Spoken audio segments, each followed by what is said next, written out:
Molitva nebeske kraljice koju molimo svakoga dana tijekom mjeseca svibnja.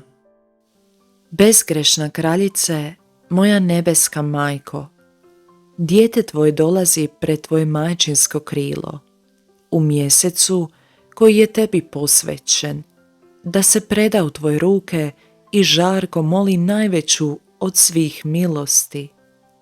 Dopusti mu da živi u kraljevstvu Božje volje.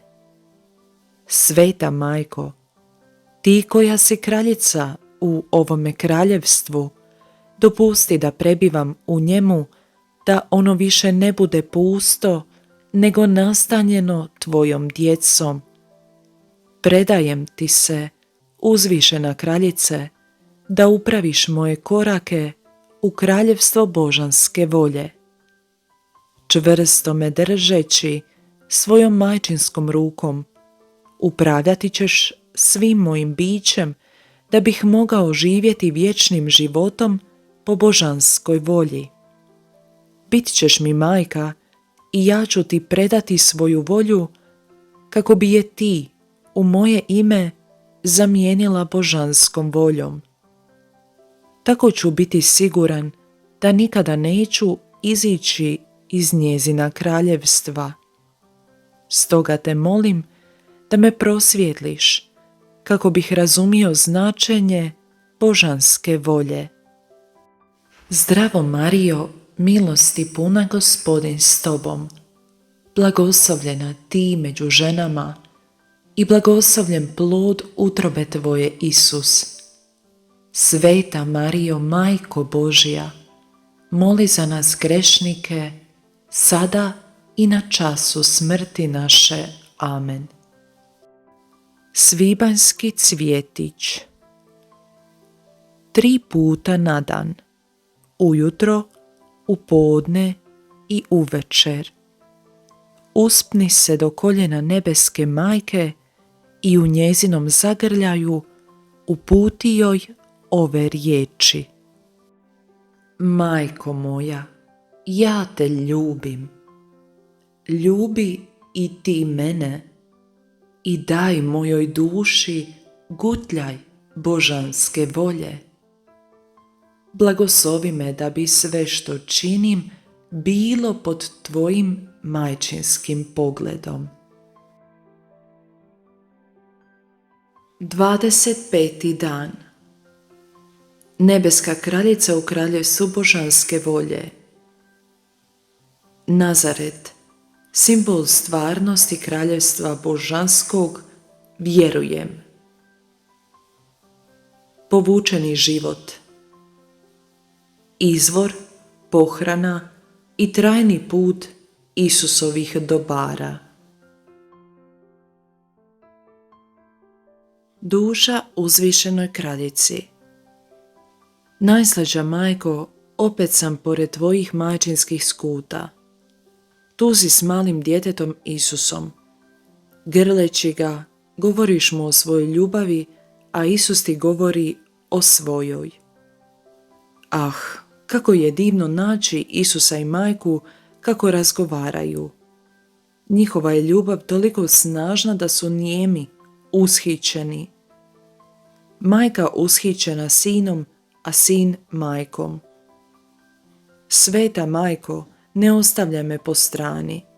Pripusti me blizu da te mogu slušati i učiti kako da te ljubim i kako da uvijek vršim najsvetiju volju Božju. Nauk nebeske kraljice.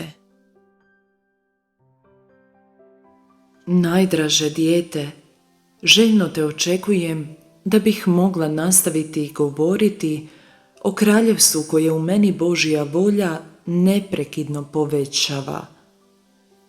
Kućica u Nazaretu, u kojoj smo živjeli ja, tvoja majka, slatki Isus i sveti Josip, bila je raj. Moj dragi sin, vječna riječ, po svojoj je prirodi imao u sebi Božju volju. To malo ljudsko stvorenje sadržavalo je mora svjetlosti, radosti i beskrajne ljepote.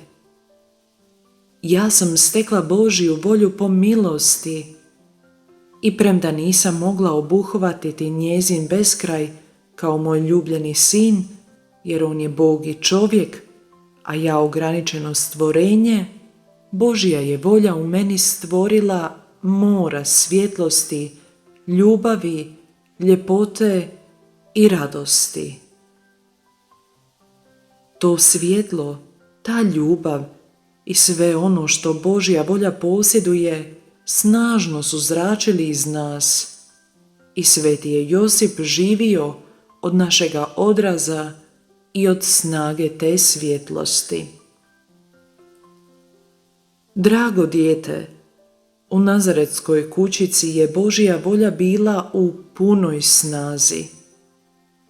Sve sitne poslove koje smo obavljali, poput paljenja vatre, pripremanja hrane, pokretala je Božja volja i stvarala čvrsto svetište čiste ljubavi. Zbog toga je iz onih najmanjih i onih najvećih stvari koje smo činili izlazila radost, sreća i beskrajno blaženstvo. Osjećali smo kako nas preplavljuje stalni dotok sve više novih radosti i neopisivog zadovoljstva. Dijete moje, moraš znati da Božja volja po svojoj prirodi sadrži u sebi izvore radosti. I kada vlada stvorenjem, ona uživa u svaki njegov čin unositi neprekidnu radost i sreću. Kako smo bili sretni, posvuda je vladao mir i jedinstvo. Svi smo se osjećali počašćeni što možemo služiti jedno drugoga. I moj se dragi sin trudio da mu ja i sveti Josip dodijelimo kakvu malu zadaću. Kako ga je bilo lijepo gledati dok je pomagao u radionici ili dok je sjedio za stolom i jeo. Kolika su mora milosti iz toga potekla na korist stvorenjima. Slušaj me sada, dijete. U kući, u Nazaretu, stvoreno je kraljevstvo Božje volje kao poklon ljudskoj obitelji, onda kada bude voljna primiti dobro ovoga kraljevstva. Iako je moj sin bio kralj, a ja kraljica, bili smo vladari bez naroda. Naše je kraljevstvo bilo nenastanjeno, premda je moglo sve obuhvatiti i svemu dati život.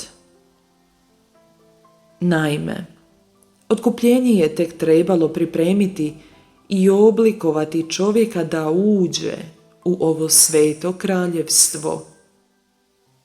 To kraljevstvo smo posjedovali ja i moj sin, koji je pripadao ljudskoj obitelji u skladu s ljudskim uređenjem, a pripadao je ujedno i Božjoj obitelji zbog Božje volje i utjelovljenja riječi, te su stvorenja po njemu dobila pravo ući u kraljevstvo. Bog im je priznao to pravo i ostavio otvorena vrata svakome tko bude želio ući. Naš dugotrajni povučeni život imao je za svrhu ljudima pripremiti kraljevstvo Božje volje. Kako bi ti mogla zaboraviti svoju volju, želim ti otkriti ono što je Božja volja postigla u meni. Ako mi daš svoju ruku, vodit ću te prema dobru koje sam ti s toliko ljubavi pripremala. Reci mi, dijete mojega srca, hoćeš li ugoditi meni i našem dragom Isusu koji te s ljubavlju čeka da dođeš u njegovo kraljevstvo, da u njemu budeš s nama i da živiš sasvim u Božjoj volji. Drago dijete, sada slušaj o jednom dijelu ljubavi koje mi je dao Isus u kući u Nazaretu. Kada Bog djeluje, ne ostavlja posao nedovršenim i besmislenim, nego uvijek traži stvorenje kome može povjeriti i ostaviti svoj posao. Inače bi se moglo dogoditi da Božje djelo bude uzaludno, a to ne može biti. Zato je moj dragi sin predao meni svoja djela, svoje riječi, svoje patnje i sve svoje. Svojoj je majci povjerio čak i svoje disanje. Dok se odmarao u našem domu, govorio mi je evanđelja koja je trebao propovijedati i kazivao o sakramentima koje treba uvesti. Sve mi je povjerio i ja sam postala vječni izvor i tok. Od mene mora, na dobrobit svih, prema stvorenjima teći njegov život i sve njegovo dobro. Kako sam se osjećala bogatom i sretnom, jer je u meni bilo pohranjeno sve ono što je moj sin učinio. Božja volja koja je u meni vladala, stvorila je u meni prostor da to mogu primiti. Isus je osjećao da s majkom izmjenjuje ljubav i blaženstvo u uzvišenoj zadaći otkupljenja. Što li sam sve dobila od Boga zato što nisam vršila svoju volju nego samo njegovu? Sve. Čak sam raspolagala životom svojega sina. Premda je uvijek bio u meni, mogla sam ga istovremeno staviti na drugo mjesto i dati ga onome tko ga je s ljubavlju tražio. Dijete moje, sada ti upućujem još nekoliko riječi.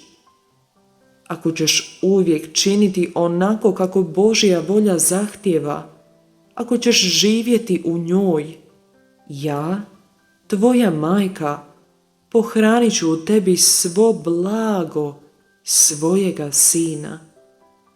Kako ćeš biti sretna!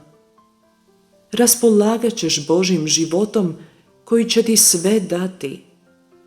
A ja, kao prava majka, budno ću paziti da u tebi raste život i da se stvara kraljevstvo Božje volje.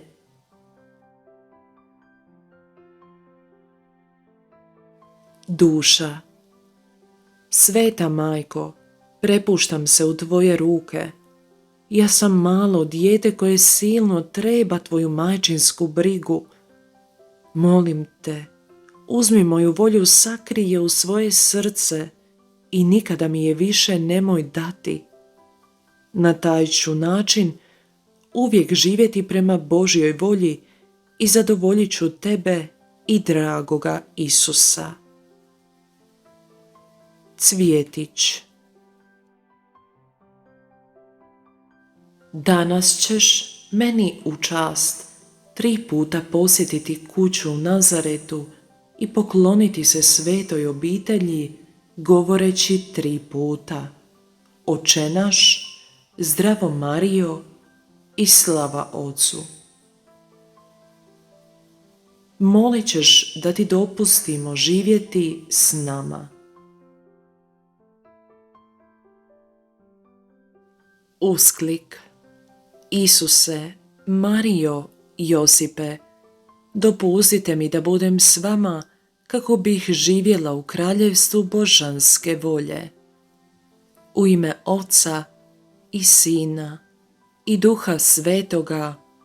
Amen.